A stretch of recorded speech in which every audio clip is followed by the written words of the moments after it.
Hello, hello, everyone. Welcome back to another episode of Refine and Shine podcast. I'm super excited about my guest. It's somebody that I met a couple years ago, and I'm very excited because I don't really often get men on my podcast. And it's not because I don't want them, it's just because a lot of times they don't want to share. And so I'm super excited because this person is very humble and is a person that speaks joy into people's lives. And it's been not something that he had happen overnight, it's been a transformation. But let me introduce you to my guest, Tom Lyman. Tom is a coach, he's a speaker, and an author who helps people break free from destructive cycles, heal from the past, and live with purpose, discipline, and joy. For years, Tom lived a double life, outwardly successful as a business owner, yet secretly trapped in pornography, alcohol, drugs, and adultery. Everything changed on December 12th, 2021, when he surrendered fully to Jesus Christ. The moment marked the beginning of his transformation and from brokenness and deception into freedom, healing, and restoration. With over more than 30 years of entrepreneurial and leadership experience, Tom combines practical wisdom with a deep passion for spiritual growth and personal transformation. He created the Blueprint Method, a 12-week life-changing coaching program, and guides people through his proven recovery, discovery, action framework. His work empowers individuals and families to step into intentional living, stronger relationships, and God given purpose. Together with his wife, Lena, a licensed counselor, Tom co leads marriage intensives, Hope Beyond Betrayal, that provide hope and healing for couples navigating betrayal and broken trust. Their work gives both men and women practical tools and a clear path towards reconciliation, rebuilding, and lasting change. Tom also hosts the Joy Hour Show, a podcast that tackles real life struggles most people avoid talking about, which is addiction, adultery, pain, healing, and hope. Whether coaching one on one, leading groups, or speaking on stage, Tom's mission is clear: to help men and women discover freedom, rebuild what was broken, and live with integrity, peace, and purpose. Wow, Tom, thank you so much for being on here today. Angelina, thank you so much. And what an introduction. Thank you. I'm sitting there listening, thinking, is she still talking about me? But a lot's happened in the last 4 years. And so, what a change can happen in a person. And we'll get into that. But it's an honor to be on your podcast. And I hope that all of the audience listening is encouraged and challenged, and again, encouraged that life is beautiful and mistakes happen, choices are made. But I sit here today so thankful for one more day of sobriety and clarity. And I love life. Life is great now, but it didn't used to be that way. So thanks for having me on. I love what you said is that, you love life now because there can be times in our lives when we just feel like, oh my gosh, this is happening, this is happening, this is happening. And you have totally flipped the switch and, you have like just changed your whole outlook on life. Like you have joy in your life. You talk about the Bible, you live it, you are with your children, you're exercising, you're doing all these things, but life didn't always look like that way, right? Like we can go back just a little bit and how your life was and how you changed it and you said December 12th, 2021. What was that like to have everything just change for you?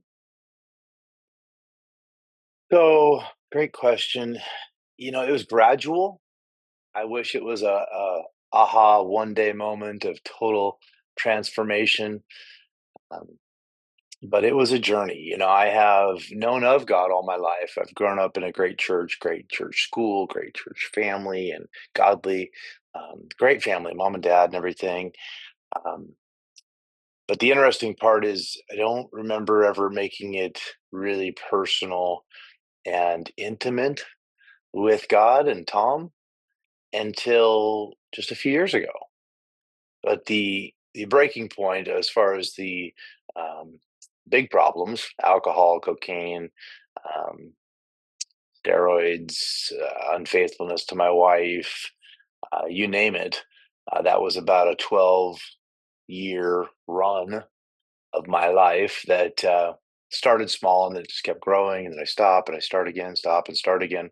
Came to a head December 12th, 2021, as I checked into rehab for the second time. And this time I knew that if I didn't fix it, my wife and 3 kids would no longer be a part of my life. Mhm. And also, I had to pay out of pocket to get into rehab this time. The first time was covered by insurance, and the second time it wasn't. And I find that very fascinating, especially for men, where it's very hard for us to ask for help. And it's even harder to ask for help and pay for help. Mhm. And that is the most beautiful thing that ever happened in my life was life did humble me. And I did realize that I was a mess. But, for years, I thought I was successful because I had the stuff, and there's nothing wrong with stuff, but when it becomes an idol, when it becomes the priority and the focus for me, it ended up very empty. I mean, I think at one point, I don't even want to know how many vehicles I had, and toys and I mean things I didn't even have time to use for hobbies. I'd buy it and use it once. And then it would sit and these blessings became burdens. And I remember driving in my driveway, 5 acres, 6,000 square foot house and all these things, cars and toys, and just feeling more weight on me at my own home than when I was elsewhere. So of course I love vacations because it's like I didn't have to think about anything. But I get in my own driveway, a couple different shops, and then the garage, and then the house, and there's just all these things, just stuff, and it just was screaming at me like, "You bought me, use me. You bought me to make you happy, but you're not happy." And of course, the whole time I was searching for joy. Mhm. And what I've realized through this journey is money does buy happiness, very fleeting, short glimpses of touching what happiness tastes like and feels like.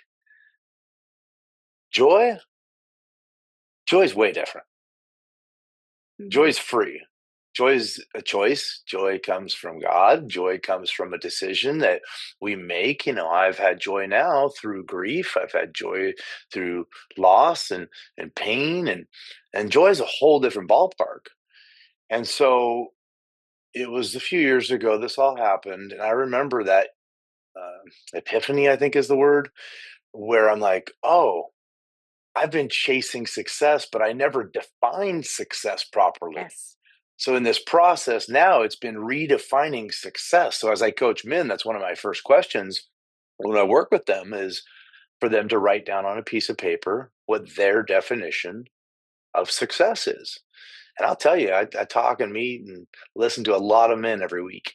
And it's amazing to see how these successful business owners and project managers and leaders and entrepreneurs, they just go deer in the headlights when they got a pen and paper and you ask them to write down their definition of success. And what do you write? Like 4 cars, 6 cars, $1 million, $10 million, vacations, retirement. What do you write? What are you searching for? And I'll never forget a person telling me how many times people will climb a big, tall extension ladder and get towards the top or at the top. And I'm in construction for 30 years, so I love these analogies. But he said, they get to the point where they're at the top of the ladder and they go, it was leaned against the wrong building. Well, then you got a decision to make. You're in that middle of life, maybe 40, 50 years old. I'm 47 right now. But with that, it's like, well, now what do I do? Do I climb all the way down this ladder and then move the ladder to the right building and then climb all the way up? Well, a lot of us can do that, right? But there comes a point, and it's sad, but for some people, they don't have these aha moments and epiphanies at a younger age. And it's when they're 70 or 80 or 90. And then it's like, well, I can't climb another ladder. It's going to take too many hours, too much work. And so I'm thankful for the wake up call that happened. I feel like I was probably a month or two away from dying. It was substance and alcohol every day, from the time I woke up until I went to sleep. Functional addict, but drinking and driving all the time. And, uh, and it's just a matter of time until a car accident or an overdose, or sometimes there was the suicidal thoughts of Mhm. like other people would be better off if I wasn't here. And then, of course, if that's going on at the same time as being under the influence in a heavy state like that, um, I had images, I had thoughts going through my mind of that, and anyhow, rambling, but It's I'm okay. thankful. I am getting close to 4 years of 100% clean and sober. Every day gets better. I lay my head down every night with joy and peace, and I look in the mirror and go, Tom, you're doing a great job. Am I perfect? No. Still got a lot of stuff. I still have counselors. I still have coaches. I still have a lot of pastors, people speaking into my life. But I'm thankful. And one of my sayings to people is this: as long as there's breath, there is hope for a better life. And I just would encourage anybody, no matter where you are, no matter how many years of stuck in old bad habits and everything, there is a roadmap that works. There's a blueprint that works. I love all of the things you said. And when you asked, one of the things when you said the definition of success, that's actually something that I journal about. What is success? And to me, and you talked about it, it's like you can have the cars, all the things, but those are just those are objects, right? False idols, Mhm, things like that. It's not mhm, nothing that you can take with to heaven with you and things. And you talked about how when you're older, like in your 70s and everything, you're reflecting back on your life. Those are just things, but do you have that true peace and that true, like the joy? Like for me, the mhm, definition of success is like having that peace, having that freedom, um, not needing external validation, not looking mhm, at like the things like because we can collect things, but that's just things. They're not something that you can use it, they break, you spend more money, all of those things. I know that that's something I've really been journaling a lot about lately because, in my current situation, my mainstream of income just left, like just, is gone right now. And it's like, mhm, okay. And my husband, who has to keep reminding me, it's okay, like, we'll be okay. And we have talked about, it's funny how you say 5 acres because we've talked about getting 5 acres of land, but I told him, "I don't want it big, like, I don't want a bunch of things where I'm gonna spend all my time cleaning, having to mhm, fix, maintain, all of that stuff, like, I don't wanna be in that life anymore." Um, mhm, and so that's also, we've been going through like what is the wants and what is the needs? Because it's the mhm. needs that we need to worry about, not the wants. Because the wants Yeah. nice to have, well, that's okay. But also, what is that purpose going to be for that land? What is that purpose going to be when we take that step? Because I don't want it to be just another thing that sits or another thing I have to maintain. And then I get Mhm, angry and all that stuff because I'm doing all that stuff. Like those are the things that are really important in life choices. I also liked what you said about it's just a day by day and you're grateful and you look in that mirror and you just thank God because I know for me, I come from my husband suffered from he had an full functioning alcoholic at times and sometimes he was a belligerent alcoholic. But mhm, he is now 11 years sober and one of those reasons that I believe truly that he got sober was I had to give him that ultimatum like mhm, if you don't stop um we cannot be a family and it's a very mhm, it's a hard choice to make and so I value what your wife did and I know that some people think that when I had to make that decision that it was a cold-hearted decision but it's like no it was the best mhm, thing and here it'll be 11 years and now like that pain that he's been through and like there was the suicidal thoughts like actually 5150 all of the things it was hard not mhm, did I say that today is easy, there are still challenges and things like that, but that pain has got us to this like today or this weekend, we're actually helping veterans who deal with the mental illness, the PTSD, and all of those things. So all of that trauma that we have been through, we are using that to help other people get out of their heads. We are using a hobby, but it's a good hobby. It's a remote control cars to help us. And I think mhm, that that's the thing is that God puts us through a lot of things, and we don't always know why. But that pain that we go through, it's for a purpose. And maybe it's to teach others, maybe something that there is. And now you're bringing joy and you're helping others. And I mean, it probably was a really long journey to where you are today, and what a ride it's been, but the happiness that you and the joy that you feel now, I think it was all do you say it's all worth it? 100%. And I wish my wife was in the room because for her to say it's worth it, that's mind blowing. So I was the one with all those problems of alcohol, cocaine, unfaithfulness. My wife's never drank in her life.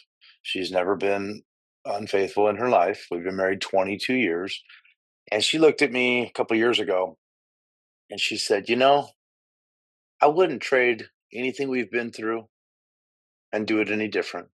I'm glad we've been through what we've been through. And I'm looking at her and listening to her like, is this really happening? And I looked up and I'm like, you did that, God. What's amazing is huh, when I this time fixed my heart and me and God, he fixed everything else. And I think Mhm. a lot of times people that have made a fair amount of mistakes, like I'm using as an example here, especially men, if we made the mistake and we broke it, we feel like we have to fix it. And that's the amazing part. I didn't fix my wife. I didn't fix my 3 kids. I didn't fix my relationship with my mom or anybody. I just fixed me and God, and I surrendered, and I said, "God, you're in control now." All of my efforts, 30 years of construction, millions of dollars throughout my career, lots of successes, owning apartment buildings, owning restaurants, blah, blah, blah. And I had to go to rehab twice. One of the ladies, the teachers there, looked at me one time. She said, I was bragging about something in my life that was great. And she said, "Hey, come here. Come here. Stop bragging. Everybody here is trying to get sober. They don't need to hear about your restaurant or your apartment building or whatever I was bragging about." And I said, "Okay, okay, I get it." And she goes, "No, you listen here, young man. Your best efforts got you here in the first place." And I'm like, she's like half my height, just looking up at me and telling me, just tell me the truth. Like, left to yourself, Tom, you're a disaster. You're a mess. And so I've been humbled by those type of things, but I'm thankful for it. And I believe this. I believe God knows the end from the beginning. And he Mhm. knew my wife was strong enough to make it through. And he knew that I was going to make it through. And he knew that we were going to be very vocal people. I mean, we're way too much for some people. We talk pornography, sex addiction all the time, dinner tables. I don't care where we are. We're going to talk about it. Why? Because everything else is talking about it. I mean, 5-year-olds are exposed to stuff that 50 years ago we weren't exposed to. I mean, the whole world's changed a lot when it comes to those topics. And so since it's ramped up, my wife and I feel the call and the burden to ramp up those discussions and to normalize those conversations and not keep our head in the sand. Our kids, we talk about these things all the time and very open in these areas. But with this, what I've realized is God knows the end from the beginning. He knows that, well, he wants us to get the healing we need, and then he wants us to do something with it, with what we went through, right? The pain to a purpose, as you mentioned. And I realized all of this is in the scripture. It's so clear. Revelation 12:11. They overcome by the blood of the Lamb, the word of their testimony. They love not their life unto the death. God died for me. He wants me to share my story all the time, every chance I get. And he doesn't want me to be bothered by what other people think. With all due Yeah. respect, I'm not supposed to be here to please people. I'm here to uh, point whoever I can to him, right? And so with that, one of the best ways I've been able to remind myself the new and the true definition of success on this second half of my life is that this life is short. It's up and down sometimes, right? But it is the temporary life. And so my point in that is success is really me making it when it's my time to go and taking my family and as many people as I can with me. That's it. I mean, there's a lot of people that need the hope of glory, need the hope of understanding what this is all about. But out of our brokenness, we can help. Who am I best suited to help? The Tom I used to be. Who are you best to Mhm. help? I'm not an expert in a lot of areas, but what God's done in our lives, we're not supposed to keep it a secret. Paul in First Timothy, he's talking to Timothy, and he said, "I did all these things. I was a horrible." I mean, Saul, right? Saul converted to Paul, and I did these things, blasphemy and ignorance. I am the chief of all sinners. And then he goes on to say, but it's all for a reason, to be a pattern to all those hereafter. And when I heard the word pattern as a framer, there was always this thing we did with repetitive measurements. And there were blocks we usually had to have like 14 and a half, and they'd go in between the stud bay. And anyhow, so we had cut one on a job, we'd write on it pattern, and we'd use it 100 or 1,000 times. And you just knew, don't throw that pattern away, because that's the shortcut to cutting and working faster, and it's more efficient. And so I realized those type of verses early on in my recovery, and I thought, hold on. So if I sweep all of this stuff that I did under the rug, I'm actually doing God a disservice. Yep. He tells me I'm supposed to share it, and he tells me if I do share it, I'll be an overcomer. And here's the last part, and I'll stop.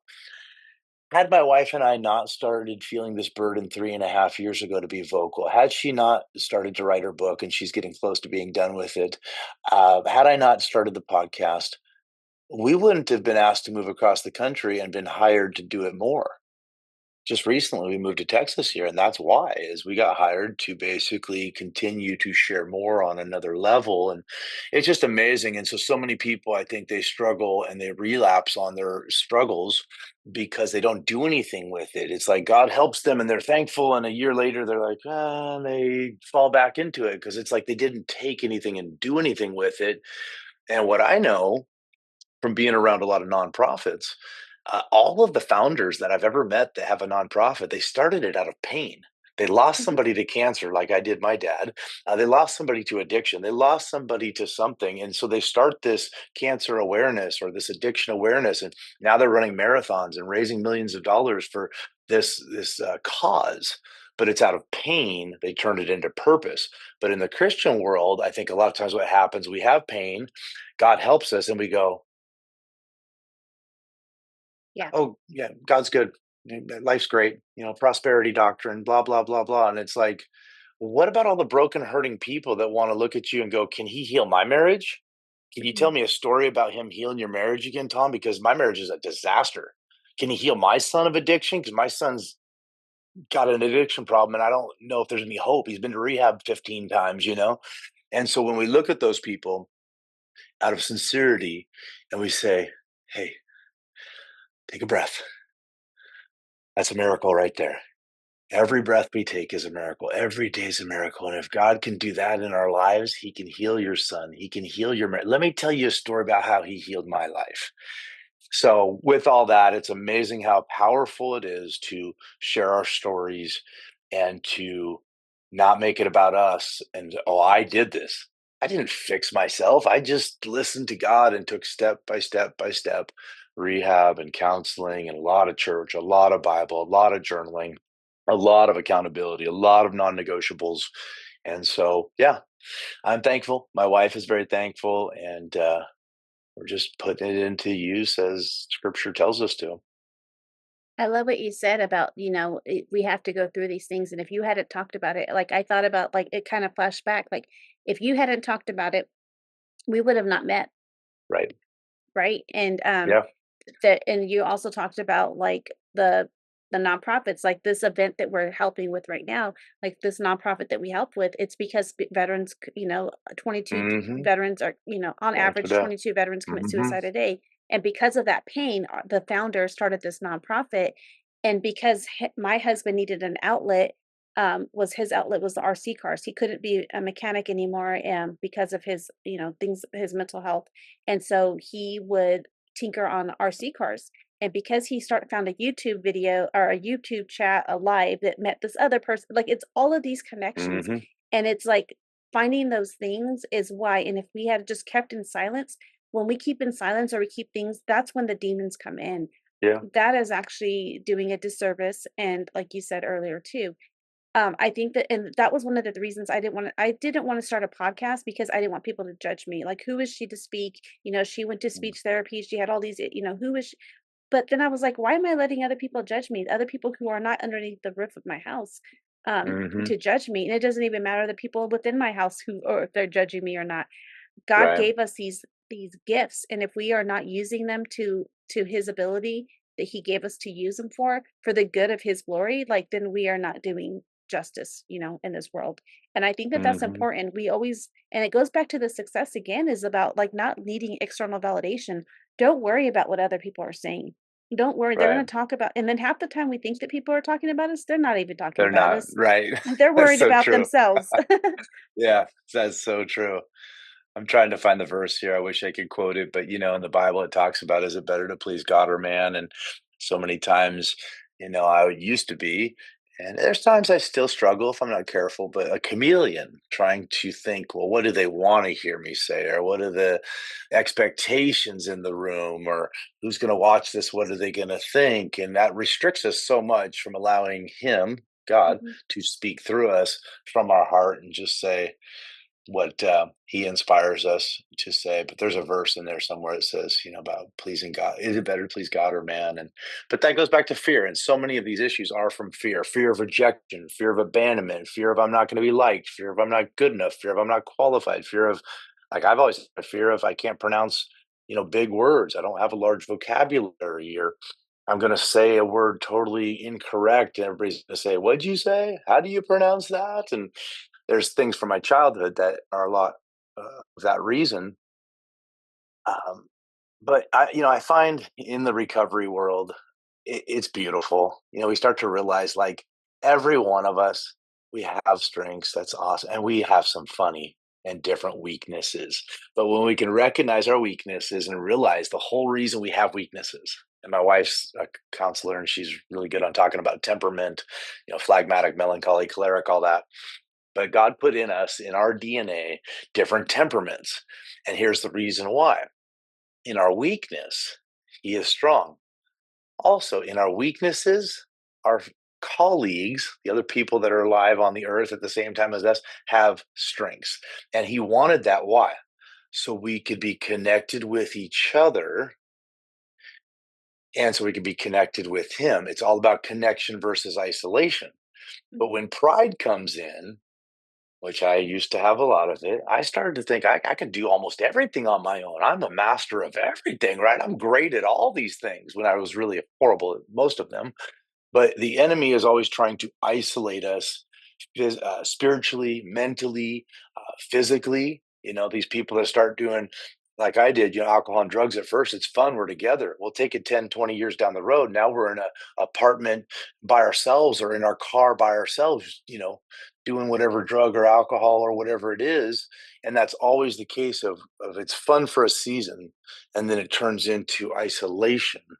But with those weaknesses, a lot of people don't want to say, and talk about that we're weak in certain areas. But I think it's a beautiful world that I live in now of recovery circles where we just get in. We're like, hey, what's your deal, man? What are you not good at? What are you weak at? What do you get embarrassed? And where can I poke you a little bit to make sure you're staying humble, man?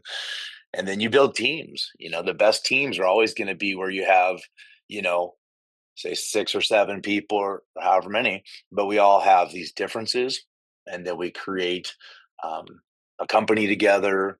Even churches, nonprofits.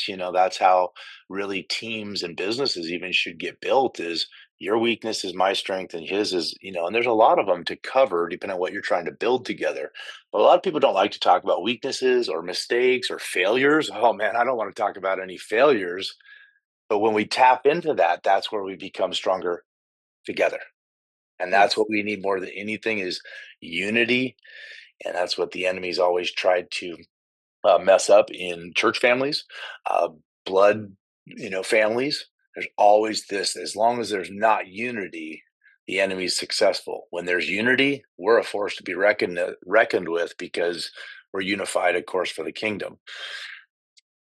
Yeah, I love Anyhow, all that. rabbit No, trail, maybe. I don't know. no, no, no, it's so good because we do. It's like when you form it's not about just you because when it's just you, it's I can do this, I can do that. Yeah. We're letting our ego get in the way. And when our ego comes in, like that's edging God out. That's how I always remember Hmm. ego is edging God out. And with a team, like if we all have weaknesses and it's okay to Hmm. say that you have a weakness, but we Yeah. all have strengths too. And if you can combine, your strengths and your weakness, like so there's certain things that my husband's really good at, like and I'm certain things I'm not at. But together we're able to have that unity together because of, where he is weak, I am strong, and where I am weak, he is strong. Hmm. And that brings that unity together. And I think that that's so impactful, but that's also with your relationships and stuff. And if people are bringing you down or always about, hold on real quick. You're good. And whenever we get time, I'll introduce you to my wife. And if you'd ever like to have her on your podcast, Oh, absolutely. she can explain the whole temperament thing really well. And it's amazing when a person goes through this temperament study, it will help them with their career choices. It will help them understand themselves. So, therefore, once they understand themselves, then they can love themselves. And then, and only then, can they fulfill the great commandment, which is love God, love thy neighbor as thyself. And a lot of the population, including the old Tom, I didn't love myself at all. I could not look in the mirror at the end of or any time throughout the day and go, "Hey, I'm proud of you. You're great. I love you, dude." I couldn't do that. So therefore, everything was fake. Everything was surface. I Mhm. loved people. I didn't even understand the definition of love because I hated myself. And so it's that internal anger and conflict because I didn't really know who I was in the first place, but also I was running from the call of God in my life, which is a recipe for disaster. I knew at a young age that there was some sort of Nineveh out there, and I went to Tarshish, and my name was Jonah, and I ended up in the belly of the whale, which was called rehab. Very humbling. Some people it's jail or prison time, but with these experiences, and I'm around a lot of different circles of men that I've been in some belly of the whale situation, but until they surrender and go, all right, God, I'm going to do what you want. But then again, is, who am I? Am I meant to be, you know, uh, a computer guy? Am I meant to be an outdoor guy? Am I meant to be working by myself 80 hours a day? Or am I supposed to be around other people? Or, even in like churches, am I meant to, work in the men's department or the music department? Or am I an usher, a greeter? Am I a janitor? I mean, there's no, and that's the sad part in our world is we have somehow been brainwashed to think that get me fired up here, to think that there are different levels because of celebrity status. Oh, this person here, oh, they play this sport and everybody watches them on a Sunday, right? So they're super famous and popular and successful. Or this person's very wealthy, they've got a certain career, right? So my point is, let's just use two. Let's say a janitor and a doctor. Two of them meet and, hey, what do you do for a living? I'm a janitor. I'm a doctor. Right away, both of them have a thought of the other person. But if those two people met and said, "Hey, do you have kids? Where were you born? What are your hobbies? What are you into, man? Tell me about yourself. How's your mental health? Love you, bro." And then later found out the one's a Mhm. doctor making 600 grand a year, one's a janitor making 60. Guess what? There'd be mutual respect. So our world has messed us up in this, oh, I play in the NFL. Well, whoop de doo. What would this world look like with no janitors? What would this world look like with no garbage men? So have some respect for every single career, every industry out there, folks. But because of money, it's messed up. And what I loved about rehab for 30 days, I probably met 300 people. I saw all ages, all statuses as far as finances, probably, all nationalities, because drugs and alcohol don't care. And Mhm. so when they come in, it's like, hey, what's your story? It's not what do you do for work? What car did you drive? It's just like, hey, what's your drug of choice, man? How'd you get in here? What's up? And so it became a safe place that there was no masks. Everybody Yeah. was just real. Here's the real me. Like it or lump it. We're going to be together for 28 days. And then we get back out in the real world and it's like, oh, put the mask on. I got to act cool. I got to act wealthy. I got to act, like I got it all together and broadcast my strengths. I can't show any weaknesses. So for me, rehab was probably one of the best things that God ever led me to get me started in this understanding of kind of what was wrong with me, of course, but also what's wrong with a lot of the world is The we world. put each other in these different categories because we're also in these, and it's an insecurity thing, you know. I mean, because of what? How many certificates we have on our wall or how many dollars we have in a bank. I mean, at the end of our life, we're going to be buried, put in a box, and turned back to dirt, dust. Let's really think about it. And I'll stop here. But one of the stories I use often and reflect on is Steve Jobs. I'm worth $7 billion. I'm laying here at 56 years old with pancreatic cancer, and in my life, I haven't had joy. And he goes on to talk about it. Oops, I kind of went too heavy and too hard in one area. And man, I wish I could do it over, but there's no do overs.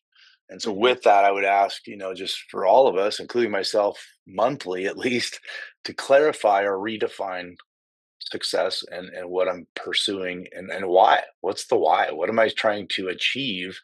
And a lot of times it's a pat on the back from somebody else that is not what I really should be chasing. I should be asking God, like, am I doing a good job? Is this what you made me for today? Did I put in the work for the kingdom?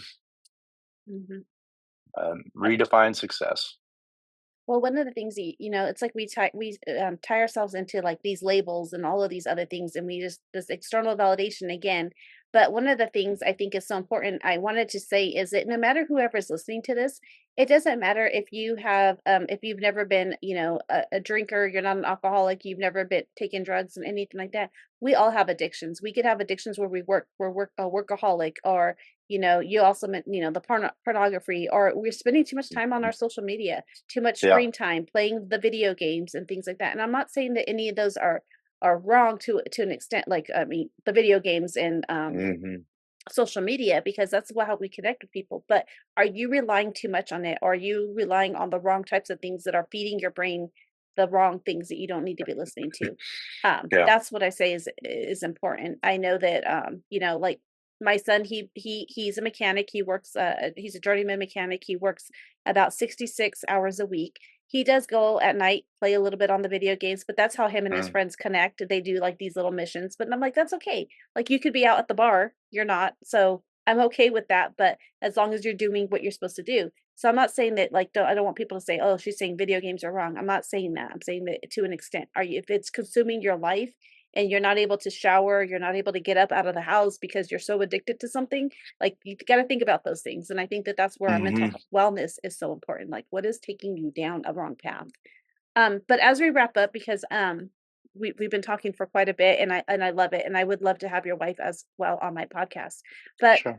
um, I love that you have this coaching program. Can you tell me a little bit about coaching, how what you do for your coaching program, so that if there's a man out there who's suffering from addictions, how he can what he can do with your coaching program? Absolutely. And as much as I do talk about addiction, I think that might scare some people off. So I want to clarify. I'm doing this so I also continue to clarify it. It's really about purpose and being able to look in the mirror at night and go, "You nailed it. Good job, Tom. Tomorrow, do it again." Or, "Hey, Tom, you nailed it on the spiritual today, but man, your fitness dropped off, bro." A week later, "Man, your fitness, dude, you crushed it. Oh, I haven't touched my Bible in a week," right? It's going to be ongoing forever. We don't just get fixed and perfect ever. But with that, I work with men on living at least most of our life, most of the day with purpose. Because when a man has purpose and is dialed in, he'll jump out of bed, he'll go do it. I got a mission. I know why I'm here. I know why I exist. I know what it's about. But when a man lacks purpose, it's dangerous. Mhm. And he seeks to all day long, and he will fill his spare time with pleasure and comfort. And the sad part is for some people, we could afford certain things that are expensive, like cocaine or whatever, alcohol, and that's our comfort and our pleasure. But for a lot of people, they think it's free. It's called pornography. And so that starts to lead into this, comfort, and hours go by and they're saturated with these images and these things going into their soul through their eyes, and then the type of music through their ears, and they're just getting destroyed. Say what you want, think what you want, but I've lived both lives and I can tell you there is spirits attached to music and pornography that will destroy a man. And then that man will look in the mirror and not even know who he is or what his why is, and he's surviving.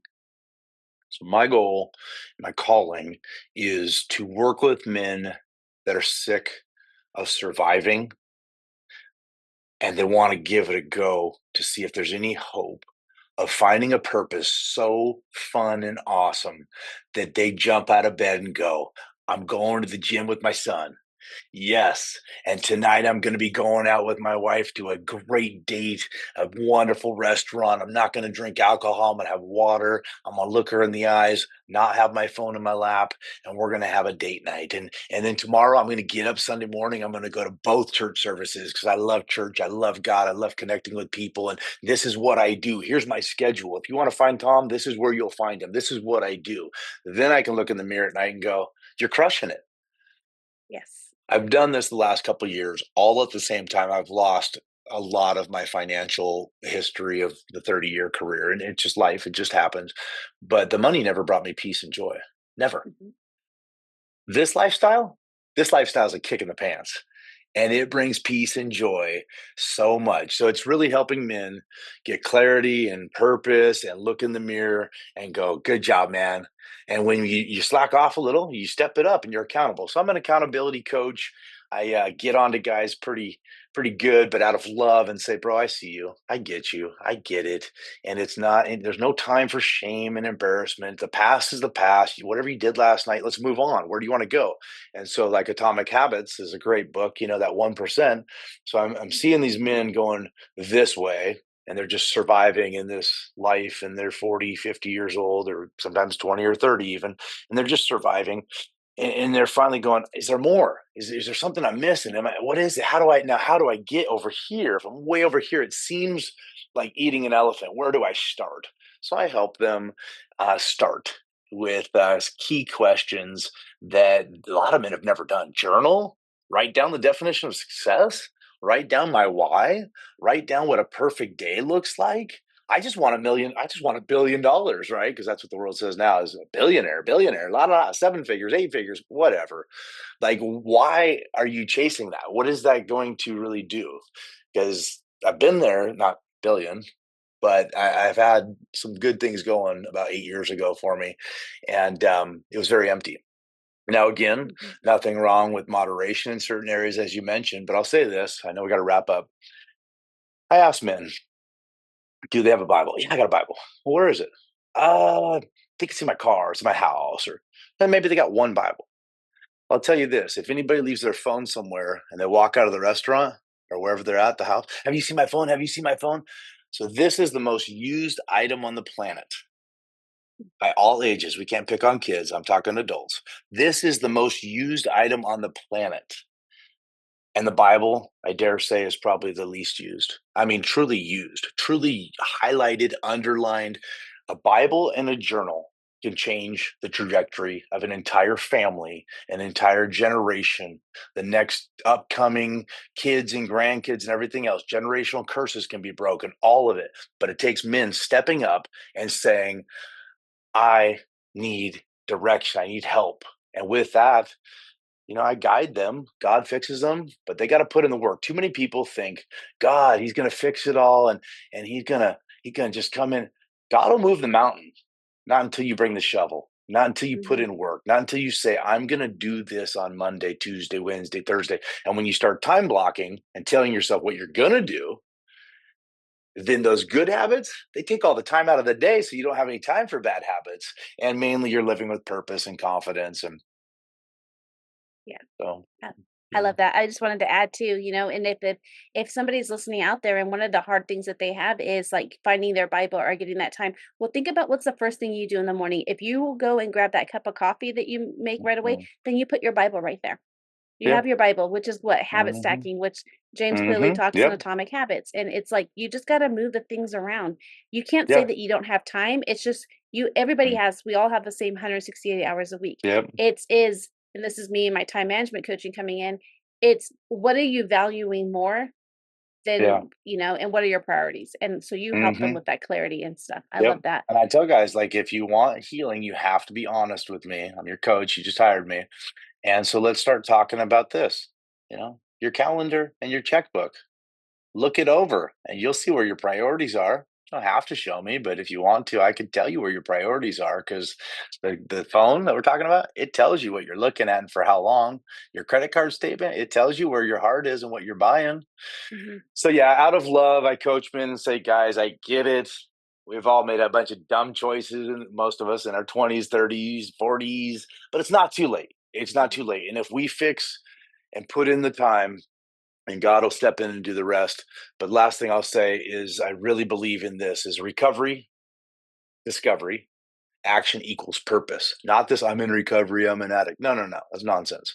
Get the healing. Takes about a year to get through every holiday and all that. But then the downloads will come and God will say, here's what I want you to do. And then when you act on that and do what he said, start a podcast, write a book, tell your neighbor, do something. That's what will give all of the clarity and purpose for why you went through it in the first place at all. God knew you were strong enough to make it through. Now put in the work, ask for help. And if I can be a part of that at all, let me know. I love you guys, men listening out there. Um, if you want my way to reach me, I can throw it out there real quick. Yeah, Uh, throw out what your website is, and I'll make sure I have it in the show notes. And then just real quick, we just need to do yeah. before you do that or after you do that, just one thing that they what we did kind of you probably already talked about it, but what's one thing that they can do to refine and shine? And you're probably going to say get out their Bible, but whatever it is for No, no, you. no. No, there's actually a few things going through my mind. Okay. And the email is pretty simple. It's Tom dash Lyman.com. The dash is very important. Go to a graveyard, look at the dash. What's it mean? What did they do with their life? So Tom dash Lyman.com. So a way to identify how we're doing and to be cautious. Two things. One is the HALT. A lot of people have heard that, HALT. So hungry, angry, lonely, tired. I added BIS, so HALT biz, and that's bored, irritable, or stressed. So we got to know ourselves. If I walk out of here today and I'm angry and I'm irritable and I'm stressed and I'm tired, like I probably shouldn't run by a gas station and walk in. I might end up with a beverage in my hand I didn't really need or want, right? So we got to know our struggles. We got to know what's going on throughout our days. Halt biz is a way to know that and check in. And then the last thing is the emotion wheel. So I was a guy that bottled up my feelings for 44 years and therefore I bottled them up, right? Mhm. So now the last 3.5 years or so, I've been known to be an emotional guy. And at first I'm like, hey, I don't know if I want to be known as the emotional guy, but there's an emotion wheel. Just type in on Amazon or wherever emotion wheel, feelings wheel, and there's 144 words. And when we can expand our vocabulary, instead of saying, I'm fine, thanks, or I'm good or I'm bad, it's only 2 words. There's 144 words. And so when you get that in front of you, there's stickers, there's pillowcases, there's things for the wall, and we start to recognize more often, oh, I'm this, and we can pinpoint the exact word of how we're feeling. Then we can say, God, I need some help with this right now. I feel violated and overwhelmed today. I feel anxious and just burdened, or I feel joyful, or whatever it is. And we can reach out to him and tell him the exact 1 or 2 words, then grab the Bible. Every time he will give us a cheat code, a shortcut, and some scripture to say, I got you, my child. I am your father. I love you. I just wanted you to connect with me. And now you've brought God into the equation and said, I feel fear and I feel overwhelmed and I feel anxiety and I need you more than ever. Hello, daddy. And watch as he swoops into the room. His presence will come into the room. Hold that Bible and cry. Look for a verse and he will speak to you. Thank you so much for that. I will definitely make sure that I have all your stuff in the show notes. But thank you for being an amazing guest. I Thank you. actually, since we talked last week, I am actually buying me some emotional will stickers. So thank you for that. So, Yeah, absolutely. all right. Well, thank you so much. Thank you, Angelina.